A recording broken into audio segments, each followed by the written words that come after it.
And tonight we are reminded too of another painful cause of isolation, that of sin or of misdeed. This past year, people have let us down, knowingly or unknowingly, and we are prevented from reconciliation due to pride, ego, and hurt. All of us have heard of families that are broken, relationships that are shattered, people who once were close have cut others out of their lives. There is a sense of estrangement between parents and children, brothers and sisters, husbands and wives, and one friend to another. Sometimes these situations are inevitable, but sometimes they occur because people forget what they once meant to the other and why. And there are certainly the times when we blame the wrong on others and we see no faults in ourselves. What keeps us from taking the first step towards reconciliation? Perhaps we are afraid of being rejected or of losing. Is it at all possible that two people separately are hurting, each wanting a reconciliation, each afraid of the other's response? Might we consider that sometimes hurt is not intentional, but rather hits on a personal sensitivity that we must better communicate to each other? The truth is that we all experience loneliness at one time or another. And even Moses, the greatest of all prophets, is the loneliest man in all of the Torah. He never identified with the Egyptians who raised him, nor with the Israelite slave amongst whom he lived, chosen by God and against his will, with only hesitating support from his siblings. He was filled with self-doubt. There were times when he felt disconnected from his God and from his people. So when the Israelites build the golden calf, Moses throws up his hands, depleted of spirit, and he shouts up to God, "God, show me your countenance." And God responds to Moses both with a presence and with a voice, as God allows Moses to catch a glimpse of the divine and to hear God's attributes. When Moses hears that God is loving and gracious, patient and loving in kindness, forgiving in sin, the loneliness literally drains from the body of Moses, and his face radiates for just a moment in time. The loneliest man on earth has a divine companion. On Yom Kippur, this is what we seek to create. We hope that God's loving kindness will shine upon each of us.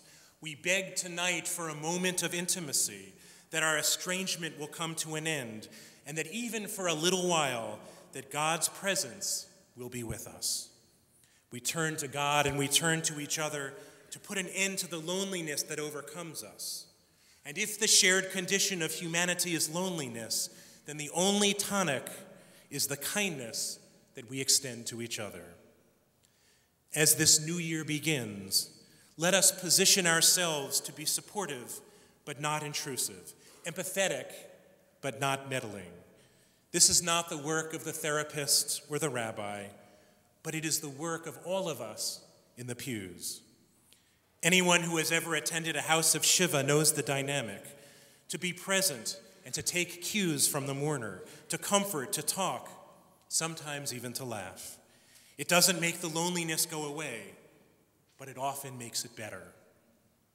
We have long excelled in our temple as a house of study and a house of prayer, but we must strive now to also be a kehilat chesed, a community infused with the desire to extend kindness to each other, to share in our joys, to reach out to grieving members beyond the first night of Shiva, to sit next to a stranger in the pew, to talk to someone who we didn't arrive with, to invite each other for Shabbat dinner, to make that hospital visit we have put off again and again.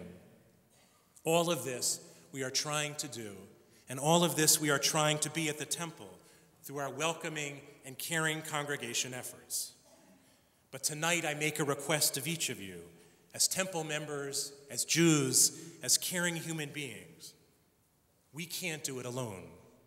Tonight I ask each of you to reach out to ease the loneliness of the person sitting on either side of you during this year. We are all lonely. My mission for the temple is simple, that we become not just a gathering of individuals, but a congregation of people. For a temple in which people don't turn to each other for support within our families and within our relationships is just a beautiful building. I once heard a woman ask her housekeeper, "Is Mary a good friend of yours?" And the housekeeper responded, "Well, we are friends, but we are not good friends. We have laughed together, but we have never cried together."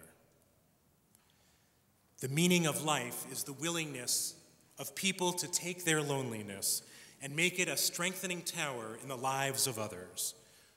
Rabbi Shlomo Carlebach once described his ideal community as a place where, when you walk in, somebody loves you, and when you walk out, somebody misses you. I share that vision for our temple, but for all of that to happen, each of us must develop a willingness to open ourselves to family and to friends, even to strangers, in order to form those deep bonds based on a shared humanity. Loneliness can be conquered, indeed, by extending love. For love is the active power which breaks through the walls, which separates a human being from his or her neighbor, which unites that person with others. Love is what allows us to overcome that sense of isolation and separateness, and it simultaneously permits us to still be ourselves. When Abraham and Isaac were en route to the mountain for the sacrifice, Abraham's heart was pounding with emotion, and it's here that we find the three most important words in the Torah, Vayelchu Shnehem Yachdav. They walked together, father and child.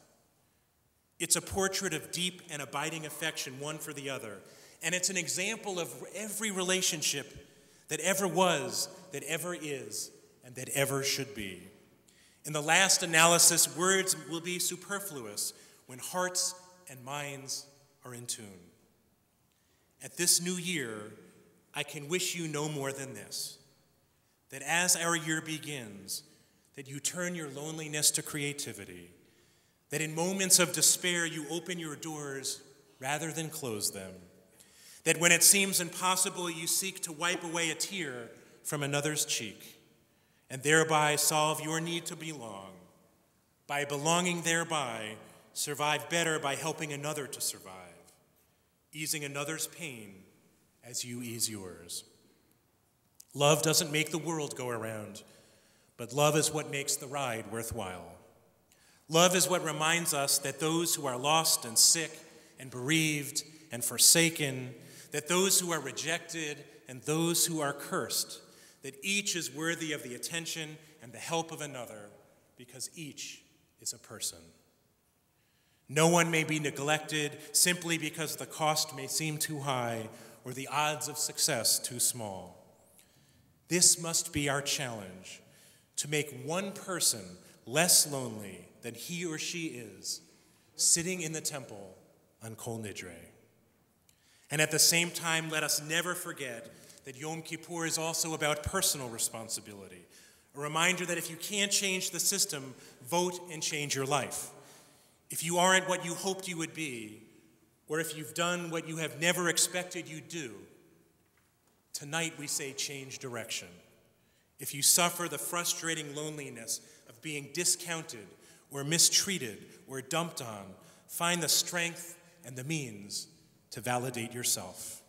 If our tradition teaches that every Jew, that every person is important to the community, then certainly it is understood that each person is permitted, nay, engaged and encouraged to discover and to validate his or her own importance to the self.